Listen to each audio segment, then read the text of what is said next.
আসসালামু আলাইকুম।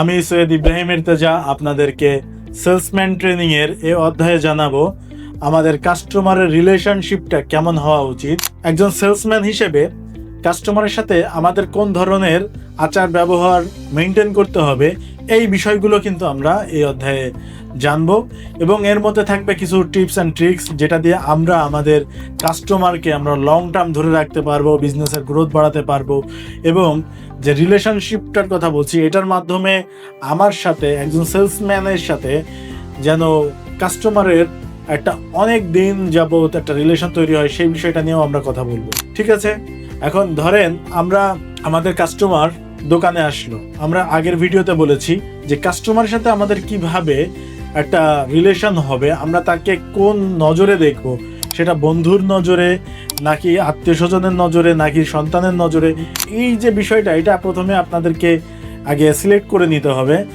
তারপরে আপনি সেইভাবে কাস্টমারকে সাপোর্ট দিতে পারবেন। আপনি যখন একটা কাস্টমার দোকানে আসবে তখন আপনার সর্বপ্রথম যে কাজটি হবে, আপনার হাতে যে কাজই থাকুক না কেন সেই কাজটাকে ফেলে রেখে আপনি অথবা আপনার অন্যান্য যে কোনো সেলসম্যান কাস্টমারের কাছে যাওয়া, সালাম বিনিময় করা এবং কাস্টমার কি বলতে চাচ্ছে, কি চাচ্ছে সেইটার বিষয়ে জানা, মন দিয়ে শোনা, এর পরবর্তীতে তাকে সার্ভিস দেওয়ার চেষ্টা করা। যখন আপনি কাস্টমারের কথাগুলো মন দিয়ে শুনবেন তখন আপনি সঠিক প্রোডাক্টটি আপনি তাকে দেখাতে পারবেন, সঠিকভাবে যখন তাকে গাইড করবেন। যখন আপনি একটা কাস্টমারকে প্রোডাক্ট দিয়ে হেল্প করবেন, সঠিক প্রোডাক্ট দিতে পারবেন, সঠিক সার্ভিস দিবেন, প্রোডাক্টের প্রাইস দিবেন এবং বেনিফিট ফিচার্সগুলো যখন তাকে বলবেন ঠিক মতো, তখন কিন্তু সে আপনার কাছে প্রোডাক্ট নিতে বাধ্য। আপনি যখন তাকে 5-6টা বিষয়ে হ্যাঁ বলাতে পারবেন, পরবর্তীতে অবশ্যই সে আপনার কাছ থেকে প্রোডাক্টটা নিবে। সুতরাং আপনাকে ট্রাই করতে হবে প্রত্যেকটা জিনিস সে যে কোশ্চেন করবে তার সঠিক উত্তর দেওয়া, তার মন মতো একটা সার্ভিস দেওয়া। যখন আপনি এটা দিতে পারবেন তখন সে কিন্তু আপনার কাছ থেকে প্রোডাক্টটি কিনবে। এখন প্রোডাক্ট কেনার পর আপনাকে যেটা করতে হবে, আপনি যখন একটা সিগন্যাল পাচ্ছেন সে প্রোডাক্টটা কিনবে, তখনই আপনি তার জন্য একটা বাজেট রাখেন আগে থেকেই, যে তার জন্য একটা চা অথবা কফি বা অথবা নাস্তার বিষয়ে তাকে কিছু একটা আপ্যায়ন করেন। প্রোডাক্টটা দেওয়ার পর তাকে বসিয়ে রেখে আপনি চা নাস্তা খাওয়ান এবং কিছু গল্প করেন, তার পার্সোনাল লাইফ সম্পর্কেও জানতে পারেন অথবা কেন সে আপনাদের এখানে এসেছে ইত্যাদি ইত্যাদি বিষয়ে আপনি তাদের কাছ থেকে শুনবেন। এর পরবর্তীতে আপনি এই সময়টার মধ্যে আপনি পাচ্ছেন যে মেইন প্রোডাক্টটা আপনি সেল করলেন, এই প্রোডাক্টটার রিলেটেড কিছু প্রোডাক্ট নিয়ে আপনি আলোচনা করবেন, সেখানে আপনার বিজনেসের গ্রোথটাও বাড়বে। তো এইটা যখন আমরা করতে যাচ্ছি, এই জিনিসটা করার পর আমাদের আরেকটি যে কাজ আছে সেটা হচ্ছে কাস্টমারকে আমরা পরবর্তীতে ফলো আপ কল দিতে পারবো কি পারবো না, এই বিষয়গুলো নিয়ে আমাদেরকে ইনশিওর হতে হবে। কাস্টমারের কাছে মতামত নিতে হবে, নতুন কোনো সার্ভিস অ্যাড করলে ভালো হয় কিনা, এরকম বেশ কিছু আপনি পরামর্শ সেই সময়টাতে করতে পারেন। যখন আপনার এই ধরনের একটা রিলেশন আপনি তৈরি করতে যাবেন, তখন দেখবেন যে কাস্টমার অনেক কিছুই তার মনের কথা আপনার সাথে শেয়ার করছেন এবং পরবর্তীতে যখন কোনো কিছু কিনতে আসবে তখন অবশ্যই আপনাকে খুঁজবে। তো এইভাবে আমরা রিলেশনটা তৈরি করব। এবং আমরা আর একটা বিষয়, সেটা হচ্ছে যখন কোনো একটা কাস্টমার প্রোডাক্ট সেল করার পর তার প্রোডাক্টে কোনো একটা সমস্যা দেখা দিয়েছে, তখন সে আপনার দোকানে আবার আসবে এটাকে রিফান্ড করার জন্য অথবা এটাকে চেঞ্জ করার কথা বলবে। আপনি তার কথা মন দিয়ে শুনবেন।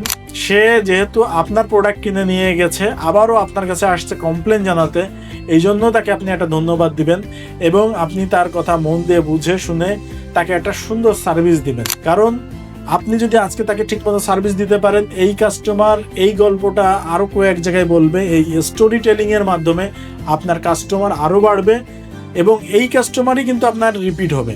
সুতরাং আমাদের দরকার রিপিট কাস্টমার বাড়ানোর জন্য একটা কাস্টমারের সাথে রিলেশনশিপ বিল্ড করার যাবতীয় পদ্ধতি আছে, সব পদ্ধতি আপনাকে অ্যাপ্লাই করতে হবে।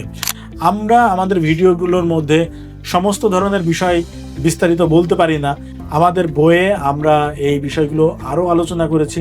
যারা আপনারা আমাদের বইটি কিনেছেন বা কিনবেন, আমাদের বইয়ের মধ্যে আরও অনেক অনেক ডিপ বিষয়গুলো জানতে পারবেন, কিভাবে একটা কাস্টমারের সাথে আপনি আরও সময় দিবেন, কোন কোন প্রোডাক্টগুলো আপনি সেল করতে পারেন, এখানে কি কি লাভ হতে পারে, এই বিষয়গুলো নিয়ে আপনি আরও অনেক বিস্তারিত জানতে পারবেন। এবার আসুন আমরা কাস্টমারদের রিলেশনের জন্য আরও কিছু বিষয় একটু বোঝার চেষ্টা করি। আমরা কখন কাস্টমারের সাথে আরো ভালো রিলেশন বিল্ড করতে পারি? যখন আমরা একটা কাস্টমারের চাহিদা বুঝতে পারবো, তখনই কিন্তু আমরা এই কাজটা ভালো করে করতে পারবো। তো কাস্টমারের কি কি চাহিদা সেই বিষয়গুলো আগে আমরা জানি। প্রথমত, যে কোনো একটা কাস্টমার তার প্রবলেমের সলিউশনের জন্য আপনার প্রোডাক্টটি নিতে আসবে। তখন আপনাকে তাকে একেবারে অথেন্টিক, রিলায়েবল এমন একটা প্রোডাক্ট দিতে হবে, যেই প্রোডাক্টটা আপনি না থাকলেও জাস্ট সে প্রোডাক্টটা যখনই ব্যবহার করবে আপনার কথা ভাববে যে আমি অমুক দোকান থেকে, অমুক ভাইয়ের কাছ থেকে প্রোডাক্টটা নিয়েছিলাম এবং এটা খুব ভালো কাজ করছে। যখনই প্রোডাক্টের বিষয়ে কখনো কথা উঠবে যেন আপনার কথা মনে করে এমন মানের প্রোডাক্টটা আপনাকে দিতে হবে। একজন কাস্টমারের আরও একটা চাহিদার মধ্যে থাকে, সেটা হচ্ছে যে কাস্টমার যেন ট্রাস্টেবল একটা লোকের কাছ থেকে নিতে পারে। অর্থাৎ আপনি যে তাকে প্রাইজে ঠকাচ্ছেন না, আপনি যে তাকে প্রোডাক্ট খারাপ দিচ্ছেন না, এই আস্থাটা থাকতে হবে। এবং আর একটা বিষয় হচ্ছে যে আমি তাকে এমন একটা প্রাইস দিব যে প্রাইসটা সে বাজারে যে কোনো জায়গায় কম্পেয়ার করলে যেন আমাকে ফ্রড না মনে করে, যে আমি তাকে ধোকা দিয়েছি এই জিনিসটা যেন না মনে করে। সুতরাং এমনভাবে প্রাইস সেট করতে হবে যেন বাজারে গেলে সে বুঝতে পারে না আমি এই প্রোডাক্টটা কিনে জিতেছি। অর্থাৎ আপনাকেও জিততে হবে, কাস্টমারকেও জিতাতে হবে। তো এই জায়গাটাও আপনাকে খুব সুন্দরভাবে ক্যালকুলেটিভ হতে হবে, যে আপনাকে প্রি প্ল্যান করতে হবে আপনি কোন প্রোডাক্ট সেল করবেন, কিভাবে সেল করবেন, তাকে কম্বো আকারে সাজাবেন, তাহলে আপনার প্রফিট মার্জিনও ঠিক থাকবে। সব কিছু মিলায় যখন আপনি প্রাইসটা সেট করবেন, কাস্টমারের জন্য এটা একটা সুন্দর একটা জায়গা হবে এবং আপনার পরবর্তীতে আপনার রিলেশনটাই ভালো হবে। কাস্টমার আরও একটা জিনিস চাই, সেটা হচ্ছে দ্রুত। অর্থাৎ আপনার যে সেলিং ক্যাপাসিটি অথবা বাইং প্রসেসটা যেন দ্রুত হয়, এই জিনিসটা কাস্টমার চাই। আমরা আর দুটি কাস্টমারের চাহিদার কথা বলে আমরা এই ভিডিওটি আজকে শেষ করব। আমাদের পরবর্তী যে বিষয়টা রয়েছে সেটা হচ্ছে একটা কাস্টমার সিকিউরিটি চাই। অর্থাৎ আপনার কাছে আসলো, আপনি অনেক সময় ফোন নাম্বার নিলেন অথবা হোয়াটসঅ্যাপ নাম্বার নিলেন, এটার যে সিকিউরিটি, তার বাইং ক্যাপাসিটির ইনফরমেশন, তার কার্ডের ইনফরমেশন, এভরিথিং সে চাই যে সিকিউরিটি। এই সিকিউরিটি আপনাকে ইনশিওর করতে হবে, তখনই আপনার কাছে আসলে ট্রাস্টটা পাবে। এখন আপনাকে এই সিকিউরিটির বিষয়টা খেয়াল রাখতে হবে। পরবর্তী যেই চাহিদা সেটা হচ্ছে সাপোর্ট। যখন আপনার একটা প্রোডাক্ট কেনা হয়ে যাবে তখন ঠিকমতো সে সাপোর্টটা পাচ্ছে কিনা এটা কিন্তু খুবই জরুরি। সাপোর্ট যদি আপনার ভালো হয় তাহলে আপনার এই বিজনেসটা ঠিকমতো চলবে, কারণ হচ্ছে আপনি ঠিকমতো সাপোর্ট দিচ্ছেন, কাস্টমারের সাথে কমিউনিকেশন রাখছেন, তার প্রবলেম সলভ করছেন, নতুন নতুন প্রোডাক্ট আসলে তাকে আবারও নতুনভাবে জানাচ্ছেন। এই সমস্ত কানেক্টিভিটি কিন্তু আপনি সাপোর্ট সিস্টেমের মাধ্যমেই করতে পারেন। আর আপনার একটা চমৎকার সাপোর্টের মাধ্যমেই কিন্তু কাস্টমার লাইন ধরে আসবে, কারণ আপনি আপনার পুরাতন ডাটাবেজে বারবার করে নক করে আপনার কাস্টমারদেরকে নার্সিং করে ওয়ার্ম করে আপনার এখানে হট কাস্টমারে পরিণত করছেন। সুতরাং আপনাকে এই সাপোর্ট সিস্টেমটা অনেক ভালো করতে হবে। আমি আপনাদেরকে কাস্টমারের যে চাহিদাগুলোর কথা বললাম, এই চাহিদা এবং কিভাবে রিলেশনটা তৈরি করতে হয়, এই বিষয়গুলো নিয়ে আপনারা একটু বিস্তারিত জানার চেষ্টা করবেন। শুধু আমার ভিডিও না, আপনি অনলাইনে আরও সার্চ করতে পারেন অথবা আমাদের বইটা দেখতে পারেন। আমাদের বই দেখলে আপনারা অবশ্যই আরও ভালো কিছু পাবেন। আপনারা যদি এইভাবে চেষ্টা করতে থাকেন, ইনশাল্লাহ খুব দ্রুতই আপনারা কাস্টমার রিলেশন বিল্ডের জন্য একটা ভালো কিছু অর্জন করতে পারবেন।